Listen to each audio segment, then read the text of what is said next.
is true. Lo and behold, it was true. Chinedu had returned to Nigeria and was living lavishly in Abuja, abandoning his wife Adaobi and 2 children, all alone in Enugu-Ezike.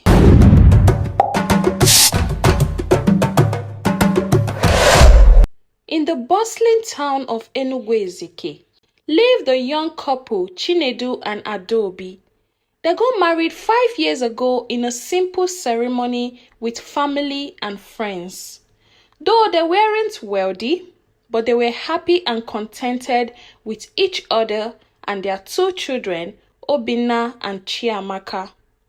Chinedu worked at a local manufacturing company, while Adobe had just started a small catering business. Despite their hard work, Chinedu's salary was not enough for their family's needs, and Adobe's business was slow to grow. Adobe was a devoted Christian. She turned to prayers and fasting, hoping for Chinedu's promotion.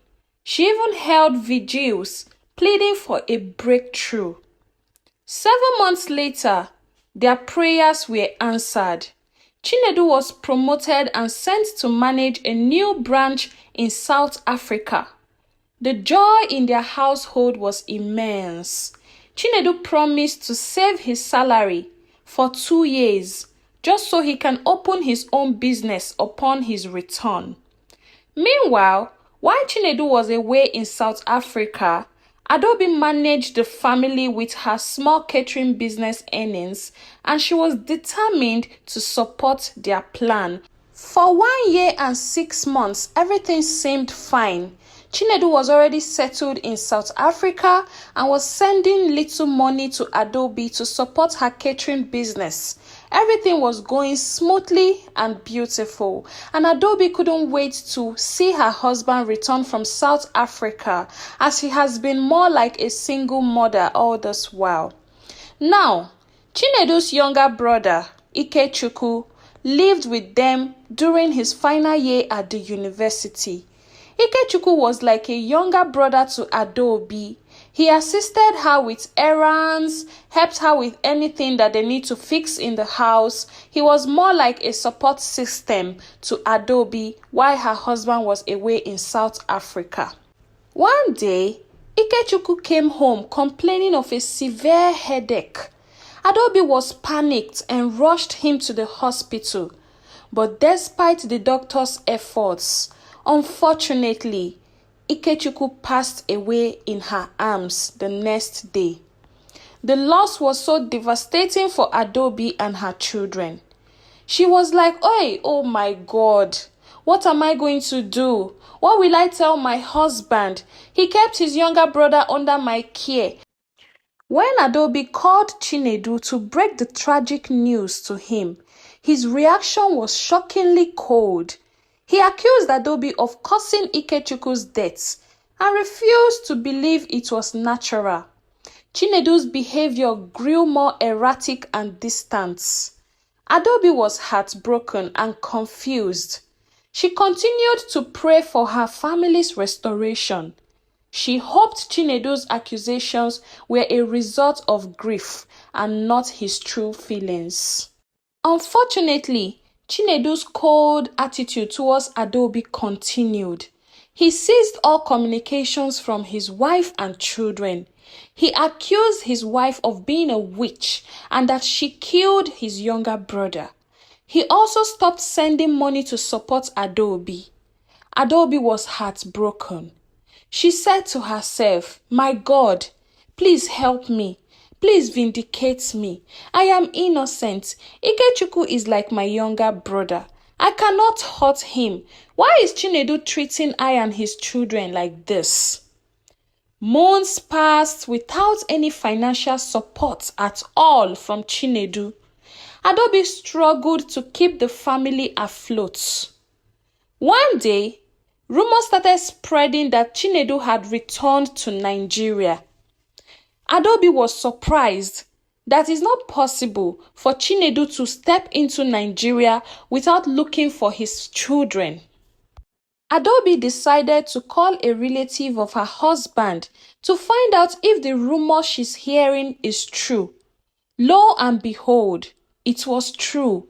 Chinedu had returned to Nigeria and was living lavishly in Abuja, abandoning his wife Adaobi and 2 children all alone in Enugu-Ezike. Desperate Adaobi involved Chinedu's family, who convinced him to return to Enugu-Ezike to see his wife and children. He agreed to return, but his return brought no relief. Chinedu slept in the guest room. He refused to eat Adobe's food, and he didn't even bother to know how the children are faring. He continued to treat Adobe with so much disdain and hatred. Adobe turned to a friend of hers, Teresa, for advice, and she said, "Teresa, my friend, please help me. I don't know what I have done to Chinedu to deserve all of this. Yes, Ikechukwu died while he was living with us, but I did not kill Ikechukwu. I don't know what is happening." And Teresa responded, "Don't worry, my friend. Everything will be all right. It's just a matter of time." To make matters worse, Chinedu started a relationship with another woman outside, and he continued to treat the children with so much disdain. The children, confused and hurt, could not understand why their father had changed. Adobe's heart broke further when Obinna asked why their father no longer loved them. Chinedu's family, tired of the ongoing drama, distanced themselves from the issue. Adobe felt abandoned. One day, a call from a so-called Pastor Solomon added to her issues. Pastor Solomon claimed that he had a divine revelation and demanded Adobe confess to witchcraft, which she tearfully denied. Chinedu, convinced by the false prophets, left home, declaring the marriage over and promising legal actions. Adobe, shattered by Chinedu's betrayal, sought solace in her church. Her pastor assured her she was not possessed and encouraged her to fast and pray with her mother's support. Despite her doubts, Adobe followed the pastor's advice.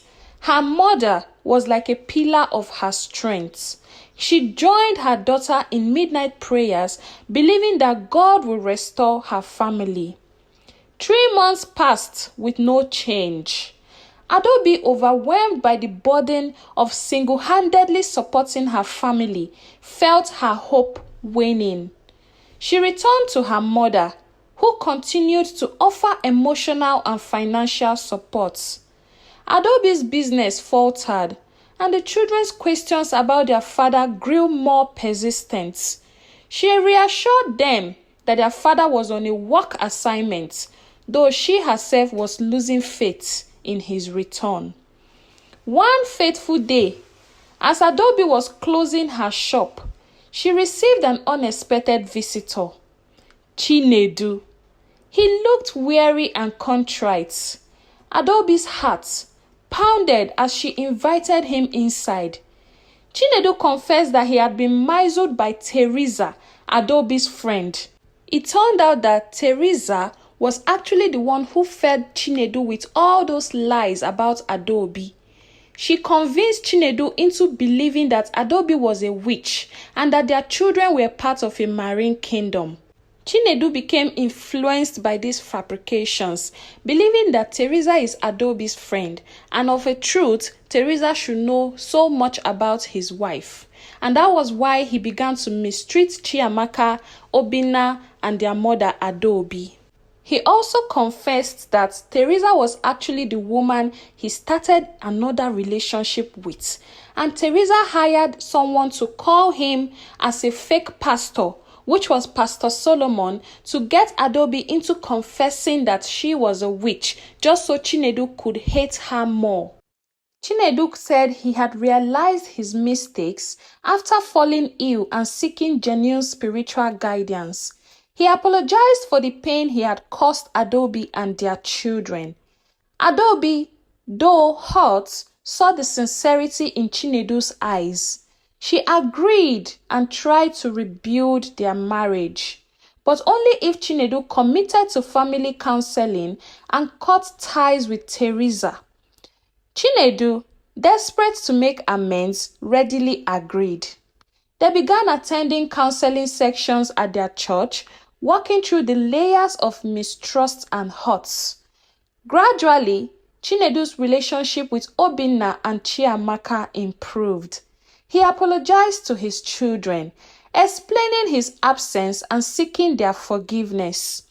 The children's initial wariness softened with time, and consistent effort from Chinedu, Adobe's business began to pick up again. Buoyed by this emotional stability, returning to their home. After several months of counseling and rebuilding trust, Chinedu and Adobe's relationship grew stronger than before. They renewed their vows in a small ceremony surrounded by supportive family and friends. Chinedu opened his own business and Adobe's catering service thrived alongside with it. The couple, now more resilient and united, faced their future with hope and determination. The moral of the story is that the story of Chinedu and Adobe teaches us the importance of trust, communication, and faith in relationships. It highlights the destructive power of outside influences and the need for discernment. Though perseverance, prayer, and genuine efforts, even the most broken relationships can be restored. The story also emphasizes the significance of seeking wise counsel and support during times of crisis, demonstrating that love and commitment can overcome even the deepest challenges.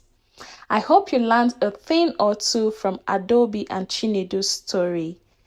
My name is Onye Stories and Folktales, and please support me. If you haven't subscribed, kindly click on the subscribe button. Turn on the notifications so when I post more interesting videos, you'll get them immediately. Thank you so much for watching. I don't take your support for granted. Bye-bye.